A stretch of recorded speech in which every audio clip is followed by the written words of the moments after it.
Et si l'immersion en eau froide était bon pour notre santé et nous rendait plus calmes? Vous avez peut-être remarqué dans les dernières années sur les réseaux sociaux, c'est très tendance, le cold plunging, ou si vous préférez, l'immersion en eau froide. Est-ce que c'est réellement bon pour notre santé ou c'est tout simplement une mode? Aujourd'hui, on va en discuter avec un médecin spécialiste en médecine interne, Marc-Antoine Rivard, qui pratique l'immersion en eau froide, mais qui va nous expliquer tous les bienfaits, à qui ça s'adresse et comment on doit le pratiquer. Et vous allez voir, c'est vraiment intéressant, tous les bienfaits sur notre corps et aussi sur notre côté zen qu'on pourrait développer. Bonne écoute!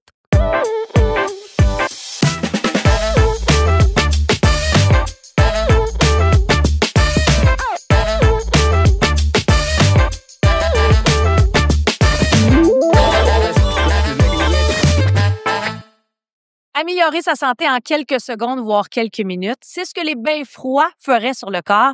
Marc-Antoine Rivard, salut! Salut. Bienvenue dans le balado, le vrai du faux. Très contente de te recevoir parce que je sais que tu es un fervent de l'immersion en eau froide. Tu es médecin spécialiste en médecine interne. Je vais juste ouvrir une petite parenthèse. C'est quoi médecin spécialiste en médecine interne? Donc, on nous appelle les internés. Oui.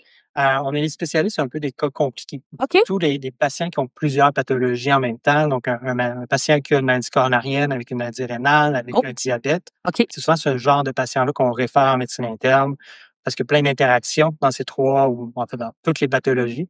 Puis des fois, en fait, on prend en charge des patients qui ont des pathologies complexes, donc où on ne sait pas trop ce que le patient a, un peu un Dr House. Ah ouais, hein? Donc, c'est un peu notre travail. OK, bon, fermons la parenthèse maintenant qu'on en sait un peu plus, mais j'imagine que tu as toutes les réponses à nos questions concernant l'immersion en eau froide parce que je sais, c'est comme ça on a appris à se connaître parce que j'ai vu que tu étais un fervent de cette technique. Mais d'entrée de jeu, c'est quoi le cold plunging qu'on entend beaucoup ou l'immersion en eau froide?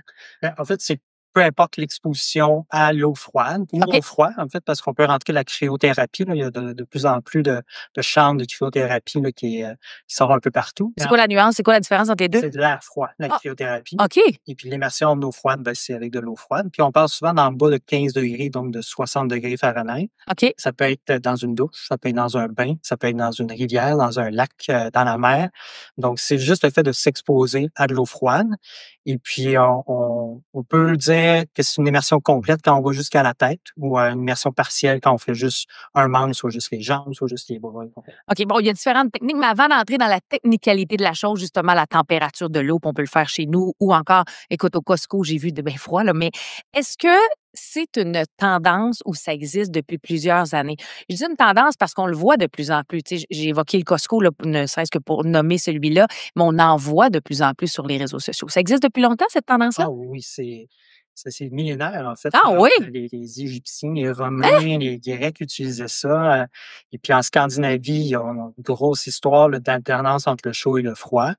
Puis pour le point de vue plus thérapeutique, en fait, eux, ils savaient déjà longtemps que c'était efficace, mais du point de vue plus recherche, même au 18e ou 19e siècle, on utilisait ça pour... en fait, on a essayé d'utiliser ça pour traiter la tuberculose. OK. C'était pas très gagnant. Ah, on a fait des essais, c'est ça, des tests. Je dirais que dans les dernières années, c'est devenu plus populaire là, avec le fameux Wim Hof, là, qui est un Néerlandais là, qui a mis ça sur la map avec des techniques de respiration et puis le cold plunge. Donc, on en parle de plus en plus suite à sa sortie, là, il y a peut-être une vingtaine d'années. Effectivement, là, ça prend de plus en plus d'ampleur. Mais toi, tu es médecin, donc tu connais tous les bienfaits. Il y en a plusieurs. Mais est-ce que, premièrement, ça s'adresse à tout le monde ou il y a des contre-indications? Je dirais oui et non, en fait. Oui, si on le fait intelligemment, OK. puis sous supervision, puis de façon progressive. Non, si on se pitche dans un bain d'eau froide sans préparation. OK. Il y a quand même des contre-indications. Je dirais les femmes enceintes, surtout au 3e trimestre, c'est peut-être pas la meilleure des idées. On n'a pas de données sur la sécurité chez les enfants. OK. Donc, ça, on le fait, là, mais il y a des gens qui le font, mais on sait pas trop ce qu'on fait. Ah, OK. Les patients les gens qui souffrent d'épilepsie, ça aussi, il faudrait le faire de façon progressive. Il y a aussi le syndrome de Raynaud. Ça, Oui, avec les mains avec le froid qui. Ah oui? Exact. Ça, c'est pas une contre-indication absolue si on le fait de façon progressive, mais C'est pas l'idéal. c'est pas l'idéal. Je suis pas sûre qu'ils ont ceux qui ont la maladie de Raynaud, j'ai une amie, entre autres, je suis pas sûre que c'est le genre d'activité qu'elle aurait nécessairement envie de pratiquer, mais on semble démontrer de plus en plus les bénéfices à différents niveaux.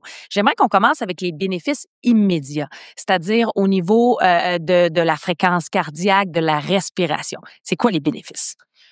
Il y en a plusieurs. Je veux juste revenir, en fait, pour les Oui, oui, contre-indications. Il y a peut-être juste la maladie coronarienne, où on est un peu entre les 2. Donc, si on a une condition cardiaque qui est instable, puis qu'on se lance dans un bain d'eau froide, on risque justement, puis ça revient à ta question, oui, là, en fait, comme la fréquence cardiaque augmente, on a une oui. décharge d'adrénaline, donc on risque d'avoir des problèmes au niveau Ah, cardiaque quand on le fait de façon trop intense, trop rapidement. OK. Ceci dit, en fait, si on le fait de façon Intelligente, puis progressive, oui, puis on s'acclimate à l'eau oui. froide, c'est quelque chose qu'on peut faire même sur une condition cardiaque. OK, intéressant. Mais et justement, qu'est-ce qui fait les bénéfices sur notre condition cardiaque, la respiration? Moi, parenthèse, là, mais je l'ai fait après un yoga chaud Mmh. en température ambiante. Puis sincèrement, je sais pas si parce que j'avais signé une décharge au début qui m'a fait peur, puis mon mental est fort, mais j'ai pas réussi à monter plus haut qu'à la taille. J'avais la respiration qui bloquait. On dirait que j'étais un peu, pas en panique, mais c'est quand même prête, là, on va se le dire. Mais c'est quoi les effets bénéfiques? J'ai regretté après, là, en toute franchise. Je me dis: «Ah non, j'ai pas réussi». Mais c'est quoi justement? Effectivement, quand on rentre dans l'eau froide, c'est une condition de stress. En fait, notre Ouais, corps n'est pas habitué de faire ça. Donc, on a une grosse décharge d'adrénaline. Ça active le système nerveux. Donc, la fréquence cardiaque augmente, la pression artérielle augmente. Ensuite, on a comme le gas reflex. Ça, c'est le fait que justement la respiration devient rapide. oui, Euh, Puis en fait, on est en état de stress. OK, Puis quand on pousse à travers ça dure quelques secondes. Quand on prend le contrôle sur sa respiration, ensuite, ça active le système nerveux parasympathique. ouais. Donc là, il y a un état de relaxation, d'euphorie un peu qui s'installe. C'est là qu'on a les bienfaits. Quand on traverse tout ça, on arrive aux bienfaits. Donc, c'est la durée selon laquelle on arrive à cet état-là, c'est différent pour chaque personne. Mais le plus vite on prend le contrôle sur sa respiration, le plus vite on y arrive, puis le plus vite on a des bénéfices. Comment on fait pour prendre le contrôle sur sa respiration? Non, mais pour des gens stressés comme moi qui avaient qui avaient quand même une certaine crainte parce que c'est un peu paniquant la première fois que tu le fais. Est-ce qu'il y a des techniques pour justement calme-toi, ça va passer?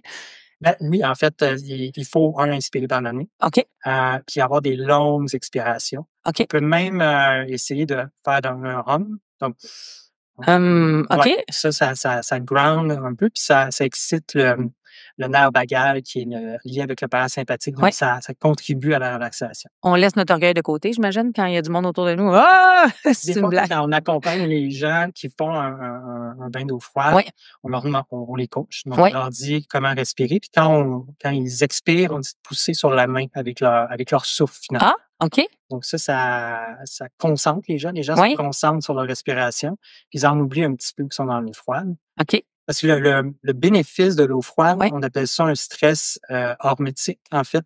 Donc ça veut dire un stress aigu, oui. qui va forcer le corps à être résilient. Ah, Donc c'est vrai pour l'exercice par intervalle, pour le sauna, par le jeûne intermittent. Donc c'est des états on met notre corps extrême un peu ou différent de ton quotidien un stress d'habitude? aigu, OK, qu'on sait de courte durée. OK. Fait que ça contribue à la résilience du corps, Mmh. contrairement au stress chronique Ouais. qui est vraiment mauvais. Donc les stress aigus de courte durée, on ne dirait pas extrême, mais intense. Donc à long terme, ça diminue le stress puis ça augmente la résilience. OK. Bon, ben justement, là, tu as parlé de stress. Moi, j'ai des amis qui ont vraiment maintenant cette habitude. Ça fait partie de leur quotidien. Tous les matins, ils sont dans leur bain froid à la maison. Et il y a un de leurs enfants qui était quelqu'un de très anxieux et qui a vu son anxiété diminuer. À force de enfant ado, là, tu sais, pas loin d'adulte, là, c'est pas un enfant de 7 8 ans. Tu as envie de me dire quoi par rapport à ces bienfaits-là? Est-ce que la science le prouve?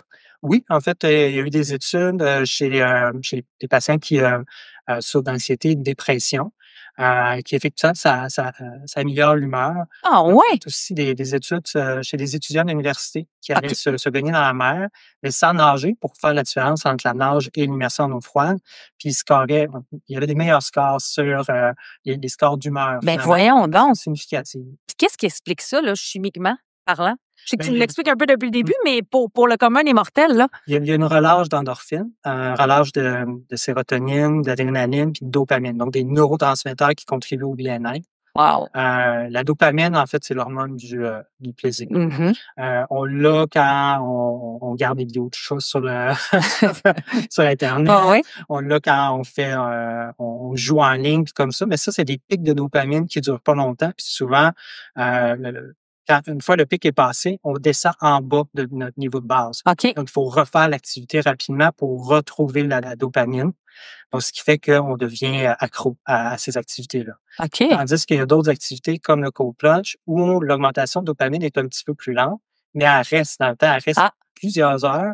Puis quand elle redescend de façon progressive puis supérieure au niveau de base. Donc, on va wow. avoir des effets pendant plusieurs heures après, là. OK, c'est quand même intéressant. Je veux qu'on parle maintenant, avant là, d'embarquer, mais j'ai hâte que tu nous expliques comment on fait ça. Le système immunitaire. Puis, il y a 2 choses là-dedans. Tu sais, je me rappelle, moi, j'ai fréquenté beaucoup de spas où on disait les bienfaits pour le bain chaud, le bain froid. J'avais pas de difficulté à aller dans une rivière, tout ça, puis on disait que c'était bon pour le système immunitaire. Est-ce que c'est un peu le même principe? Oui, il y a quand même des nuances, là. Donc, OK. on guérira pas une Non. pneumonie en allant dans un bain froid. Il y a certaines études qui datent plus des années 2010-2014 où on faisait un breathwork, donc un exercice de respiration Oui. avec une exposition au froid. Et puis, effectivement, que ça augmentait certains paramètres qui combattaient les infections, puis ça diminuait certains paramètres d'inflammation. Ah.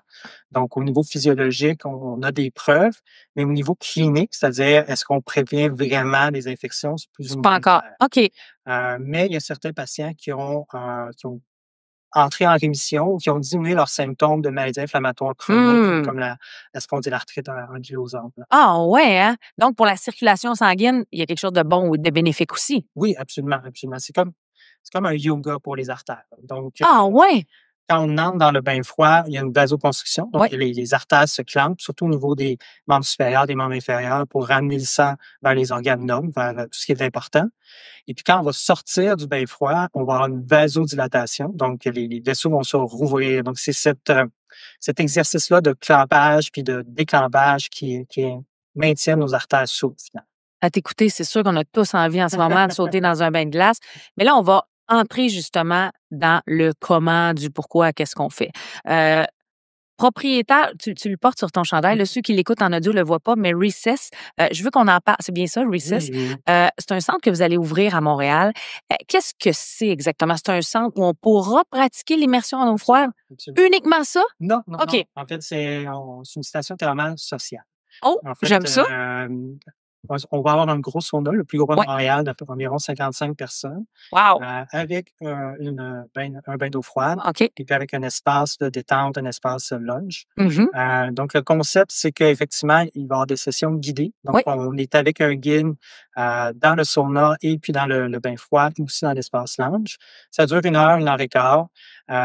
C'est social, on peut parler, on peut y aller avec ses amis. Ah! C'est ça parce qu'on dirait que quand on va dans les sports, on peut pas parler, mais là, tu abordes quand même quelque chose de nouveau, je pense, le fait qu'on soit accompagné. Donc, c'est une expérience qu'on fait, mais on fait pas ça pour aller nécessairement se détendre. C'est quoi la nuance? Ben, il va y avoir plein de sortes de sessions. En fait, il va OK. y avoir des sessions plus énergisantes, des sessions plus introspectives, plus méditatives, Mmh. selon les goûts, selon le temps de la journée. Il va y avoir des sessions plus axées sur la récupération sportive, plus sur l'effet de groupe. Et puis, Wow! donc, le but, c'est vraiment de permettre aux gens de connecter avec eux-mêmes, connecter avec les autres, puis que ça devienne une activité hebdomadaire. Parce qu'en fait, ça va être accessible tant par le prix que par la localisation. Donc, ça Ah, va être au cœur de de Griffintown, Griffintown, ouais. vraiment en ville. Donc, on veut que ça devienne une activité hebdomadaire comme le yoga, comme le crossfit ou Mmh. bien l'entraînement. Est-ce que c'est une tendance qu'on voit beaucoup dans les pays scandinaves? C'est ce que je comprends ou c'est quelque chose de nouveau complètement que vous apportez? C'est relativement nouveau, mais c'est quelque chose qui existe aussi ailleurs. OK. Puis dans les pays scandinaves, c'est tellement, euh, Ancré dans. exact. C'est tellement ancré dans la culture qu'il y a pas nécessairement besoin d'espace comme ça, là. Ça fait partie de leur quotidien. Oui, C'est un peu ça que tu dis. exact, exact. Comment se fait-il écoute, là, je déborde un peu, mais comment se fait-il que c'est long pour nous avant d'arriver, maintenant qu'on connaît tous les bienfaits, que la science le dit aussi, comment se fait-il que ça fait pas partie de notre mode de vie à nous Là, on encore? est un peu dans la philosophie, là, Ouais. mais je pense qu'en Amérique du Nord, on n'est pas très axé sur la prévention en général. On est axé sur le traitement des maladies, une fois qu'ils sont bien installés. Mais Wow, pour toutes les intéressant. habitudes de vie qui nous permettraient de prévenir tout ça, on n'a pas beaucoup investi là-dedans. Est-ce qu'on le fait de plus en plus selon toi? En tant que médecin, là, est-ce que tu vois ce changement tranquillement? Je dirais malheureusement, pas vraiment. Pas ah ouais, hein? Ouais, Et on pourtant, on tu sort un sais, peu de la marge là, quand on fait mais oui, on fait ça, mais ça prend du temps à sa petite faire. dose. Oui, sa petite dose. Donc ça prend du temps à faire de la prévention chez nos patients. Et c'est des gens Malheureusement. comme toi qui sont utiles justement pour faire la prévention, on en parlait. Non, mais je trouve ça quand même intéressant. Recess sera le centre pour, le pratiquer et être accompagné. Tu parles depuis le début du balado d'être accompagné. Est-ce qu'on doit être accompagné pour faire ce type pour avoir ce type de mode de vie ou on peut le faire chez soi avec un bain de glace ou dans notre bain ou dans notre douche? Ben, ça se fait effectivement tout seul. Ouais. C'est sûr que ça peut être une activité sociale super intéressante parce que il y a rien qui permet de se rapprocher de quelqu'un ou vraiment de faire des connexions quand on a partagé un stress comme Je ça. suis assez d'accord. Mais oui, ça se fait tout seul. Donc, on peut commencer par la douche, effectivement. Donc, finir la douche par un 30 secondes d'eau froide. Et là, quand on parle d'eau froide, là, de vraiment faire d'un coup sec. Y a une façon de le faire? Parce que moi, je finis toujours ma douche avec l'eau froide. Bon, des fois, elle est tiède, ça dépend de mon humeur. Mais c'est quoi la façon dont il faut le faire? C'est vraiment de passer de l'eau chaude à l'eau froide? On n'a pas vraiment besoin de souffrir pour avoir des Ah, bénéfices. OK. Donc, C'est rassurant. donc, on peut y aller progressivement, effectivement. D'abord qu'on passe 30 secondes au moins à OK. l'eau froide. On peut y aller progressivement. On peut commencer par 10-15 secondes, mais on sait que les bénéfices commencent à 30 secondes. OK. Donc, effectivement, qu'on peut y aller progressivement, puis viser 2 minutes. Ceci dit, moi, personnellement, je trouve ça plus difficile, la douche d'eau froide, que l'immersion, Pourquoi? parce que l'eau bouge. Donc, on peut pas rentrer dans une zone de calme dans une Ah! douche, alors que quand on s'immerge dans l'eau froide, on peut ne pas bouger, Tu as tellement raison, j'ai jamais vraiment pensé. Ouais. se connecter avec soi-même, vraiment là, être dans sa bulle. Puis le fait de pas bouger aussi, il y a comme une couche d'air qui se forme sur la peau qui OK. protège un petit peu du froid. Fait que ça devient un peu le méditatif. Dans la douche, moi, j'ai pas ça. Je fais ça aussi, là, mais dans la douche, là, j'ai pas cette Tu pas phase-là. cette phase-là. Tu penses quoi des bains qui se vendent maintenant qui sont hyper accessibles à quelqu'un qui serait intéressé? Tu sais, moi, j'y ai pensé, je me dis: «Je vais-tu vraiment le faire et tout?» Est-ce qu'on doit faire attention à certaines choses qu'on achète? Est-ce qu'on doit regarder certaines choses? Je sais que tu es pas là pour faire la promotion des bains glacés, mais comme si on a envie de commencer ce mode-là, cette pratique-là. Ben, oui, en fait, c'est très bon. C'est accessible, effectivement. Qu'il faut Ça peut venir avec, quelque chose qui refroidit l'eau, un refroidisseur aussi pour viser une température là, vraiment fixe. Donc, il y a pas de contre-indication à essayer ça soi-même à la maison. D'abord, qu'on y va progressivement. Bon, progressivement veut dire quoi pour toi? Tu sais, il y a toujours des gens intenses qui vont décider de bon, moi, je fais 2 minutes déjà en partant. C'est peut-être pas la bonne méthode. Ben, en fait, surtout dans les bains de glace, il faut jamais entrer dans la performance ou la compétition. Pourrais-tu répéter juste pour être sûr que tout le monde comprenne? Non, mais c'est vrai que il y a beaucoup de monde qui se compétitionnent avec eux-mêmes, là. Pour moi, il y a rien de glorieux de dire qu'on a passé 1 heure dans l'eau glacée. Je suis On sait assez qu'après 2 à 5 minutes, on a eu tous les bénéfices qu'on OK. devait avoir. Après 5 minutes, on est vraiment dans l'orgueil puis dans l'ego. Ah ouais, hein? Donc c'est ça. Puis il y a le niveau d'eau froide aussi. Ça, chaque personne, c'est différent. En fait, chaque personne a une tolérance différente au froid. Puis il va y avoir des effets bénéfices entre 10 et 15 degrés, donc entre 50 et 60 Fahrenheit. OK. Des fois, certaines personnes vont vouloir avoir plus froid. Puis ça, c'est propre à chaque personne. Moi, Est-ce je qu'il peut avoir trop froid? Oui, il peut avoir trop Moi, froid. j'ai fait à 3 degrés là. C'était à ça, à 3 degrés c'était 3 froid. degrés, pour une première fois, c'est rock'n'roll, là. Merci, ça m'assure de ne Ouais. pas avoir réussi. Ah ouais, OK. Donc, mais pour ceux qui commencent, tu dirais entre 10 et 15 Entre degrés. 10 et 15, c'est une bonne braquette. On peut aller un petit peu plus froid si on y va moins longtemps aussi. OK. Été comme hiver? Oui, oui, oui, À l'année? à l'année. Extérieur ou à l'intérieur? Propre à chacun. Ah ouais, Moi, hein? j'aime mieux à l'extérieur qu'à l'intérieur, OK. mais dans l'espace, Que ça tu dépend de l'espace physique. exactement. Est-ce qu'on plonge quand on y va de façon progressive? Il y a le temps, j'imagine. Tu as évoqué le 30 secondes qui, c'est à partir de ce moment-là où il y a des bénéfices. Puis après 5, il n'y en a plus. Mais est-ce qu'on se plonge littéralement jusqu'au cou? Est-ce qu'il y a un niveau où il faut aller pour commencer? Ou on s'écoute puis on se dit, ben, advienne que pourra, là? C'est sûr que c'est mieux, l'immersion qu'on dit complète, donc jusqu'à la tête. Ah, Non, non, non, jusqu'au cou. OK, jusqu'au juste cou. pour être Oui, sûr de oui, oui, OK, effectivement. pas en dessous, là. Non, On plonge pas la tête dans l'eau, là. non, il y a OK, des gens qui le font, mais ça, c'est propre à chacun aussi. OK. Donc, jusqu'aux épaules, c'est mieux pour les bénéfices. C'est mieux pour l'acclimatation aussi. Puis si, mettons, on plonge juste une jambe pour dire quelque chose, Ouais. cette jambe-là va juste se contracter. En fait, les vaisseaux vont se clamper, mais juste de la jambe, puis on n'aura pas les effets positifs de relâche, de neurotransmetteurs puis d'endorphines si on plonge juste une jambe, pour dire quelque chose. OK. Est-ce qu'on doit se plonger rapidement? Là, je sais que pour toi, c'est très commun parce que tu le pratiques à tous les jours, mais est-ce qu'on doit vraiment, tu sais, moi, on m'a déjà dit, tu plonges ou tu plonges pas. C'est-à-dire que tu y vas ou tu y vas pas. Ouais, ça aussi, c'est propre à chacun. OK. Moi aussi, j'y vais d'un coup parce que Ouais. sinon j'hésite puis je ressens.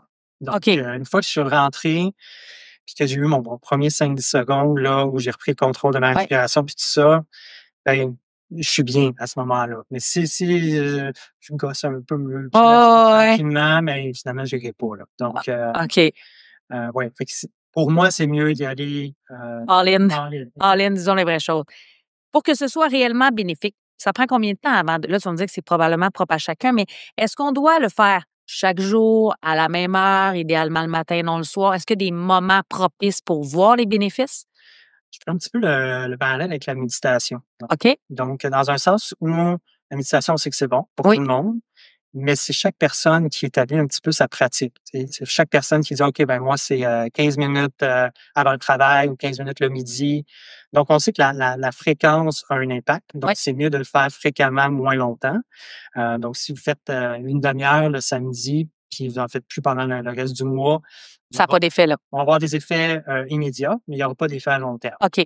OK. Donc, c'est mieux d'y aller plus fréquemment, 2 à 4 fois par semaine, tout dépendamment de l'accessibilité aussi. Mhm. Donc, c'est un peu ça. Puis, tu sais, pour toutes les habitudes de vie Ouais.